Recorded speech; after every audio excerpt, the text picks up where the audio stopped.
Rec League Podcast. Tell your friends, tell your neighbors, tell your family, tell your haters.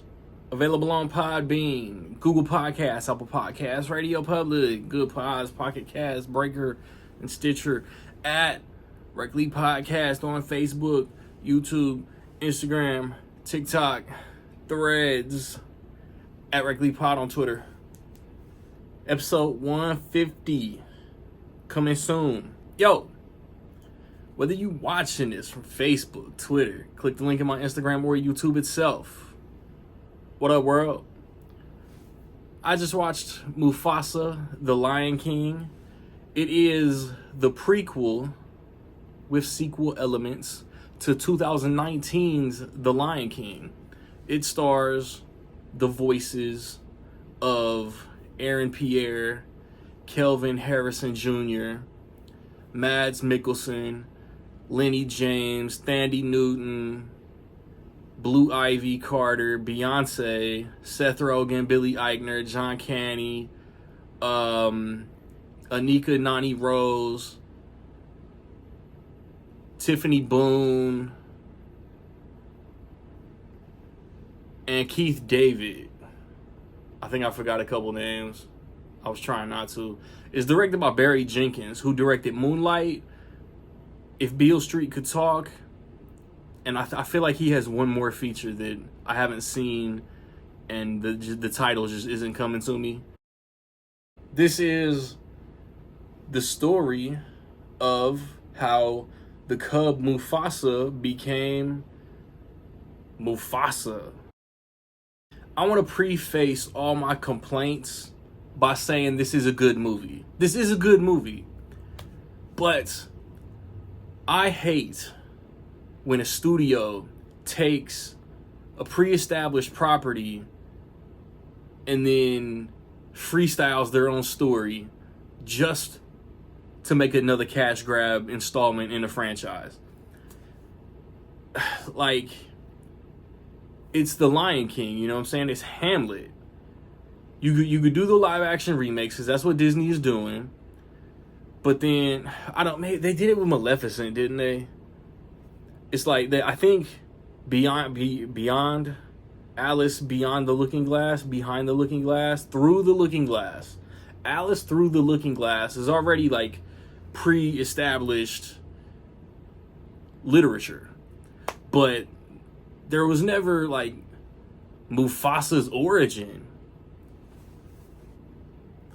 And it's like, the more I watch the 2019 Lion King, the more it bothers me how the emotional voice inflections don't hit the exact same way that the animation did in 1994. It bothers me that they had to write a completely new, like, 45 minutes of this movie so they could hit like a 2-hour runtime. This movie feels fresh. This movie feels organic because it is some off top of the head, like, hey, what if this was how Mufasa became, the brave, commanding force that we know him to be? The James Earl Jones, you know what I mean? It's just,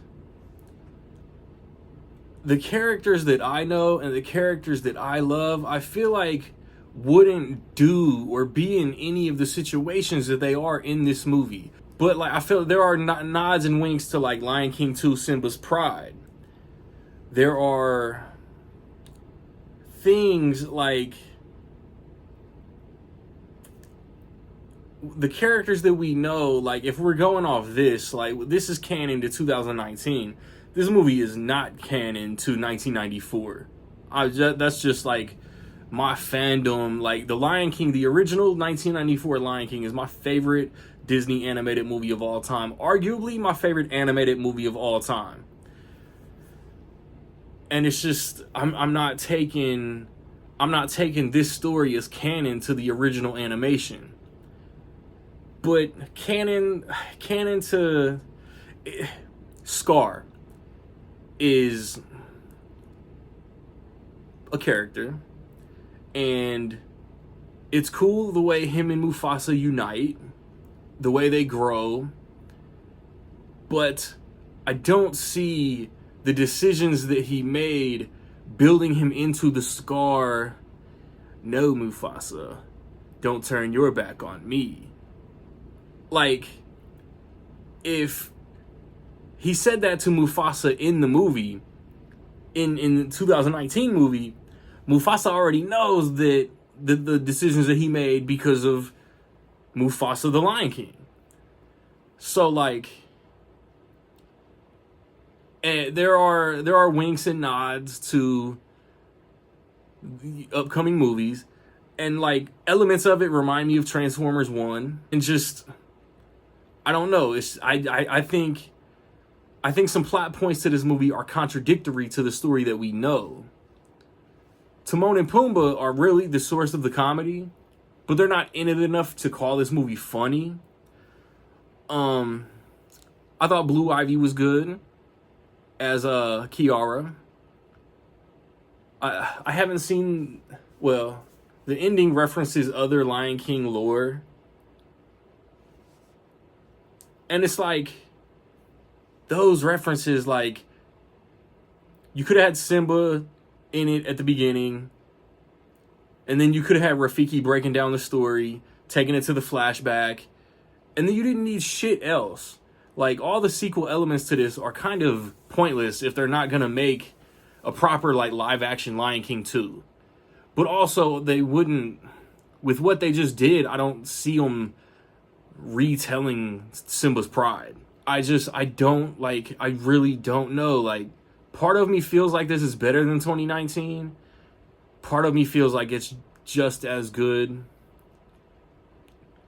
Because I'm telling you, like, compared to what I gave that movie 5 years ago, I would drop its rating now. So, I don't know. Visually, it's beautiful. The voice acting is good. Mads Mikkelsen plays another great antagonist.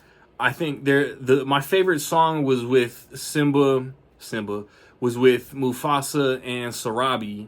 So that's Aaron Pierre and Tiffany Boone got a banger. Yeah, like, I don't, due to, like, what I like, the contradictory stuff that I'm talking about, I'm not sure I can put this over the classic story.